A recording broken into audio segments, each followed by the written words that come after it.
obtain protection against fallout, and as far as possible against heat and blast, you should now select and fortify a room in which to shelter, both during the attack and during the period of intense radiation that may follow.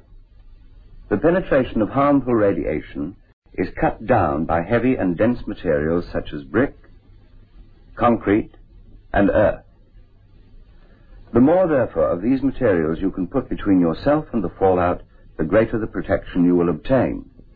The fallout will not get inside a house that has its windows and doors shut and has not been damaged by the blast, but it will settle on the roof and around the house. It is the radiation from this external fallout that endangers anyone inside. Now the choice of a fallout room. A basement or a cellar will give you the best protection and is the most suitable as a fallout room. Many houses will not have a basement or a cellar, but you can still find a room in your house which will give you protection from fallout. Remember that the more material there is between yourself and the fallout, and the further you are from the outside walls and the roof, the better the protection you will obtain. You can see why this ground floor room gives the best protection against fallout. It has only one outside wall, with the other walls either connecting inside the house or with the house next door.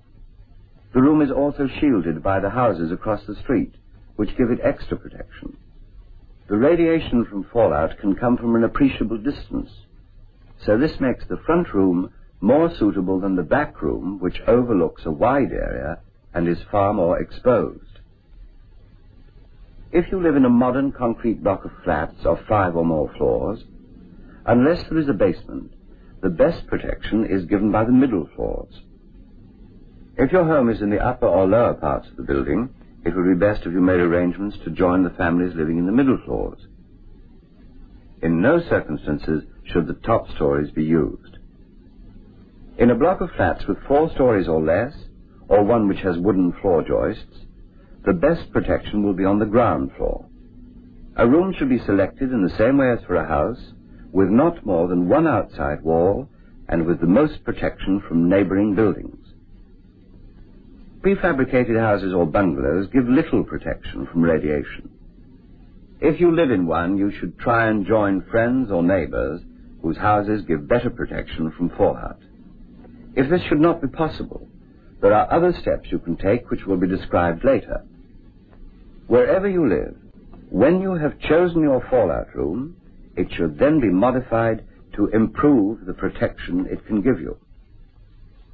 The windows will be the weak point and will have to be blocked in with some heavy material. Using sacks or sandbags, which should be about 2/3 filled, you can block the windows from the outside.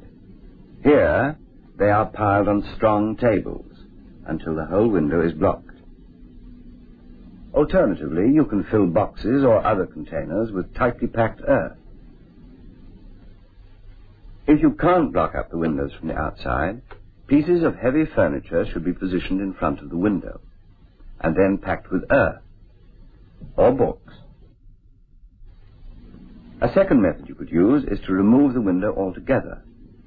Fill the gap both on the inside and the outside with planks or boards. These rest on the windowsill and should be bolted or wired together. As you build them up, you should fill the space between the boards with tightly packed earth. Thirdly, after removing the window frame, you could fill the space with bricks. A double layer is possible. Both these methods are as effective as sandbagging and may be the most suitable for your house. You can make the fallout room more effective by blocking the outside door and any windows in the passage leading to your room, by treating adjoining rooms in the same way, and finally, by thickening the outside walls.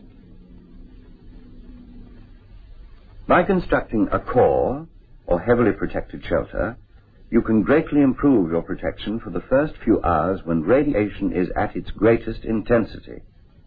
This is especially important for those of you living in a bungalow with no alternative shelter. There are several simple kinds of shelter core you could make.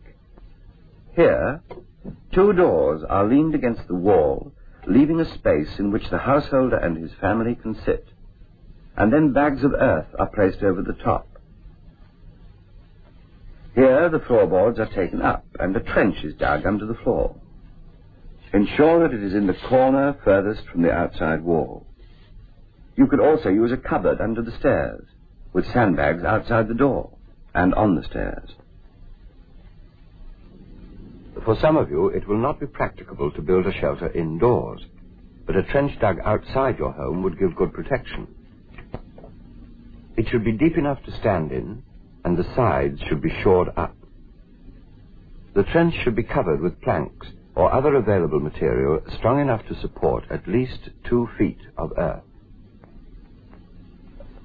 Don't forget to leave an entrance with a movable cover. In one or other of the ways you have just seen, you should now take steps to protect yourselves against the hazards of a nuclear attack.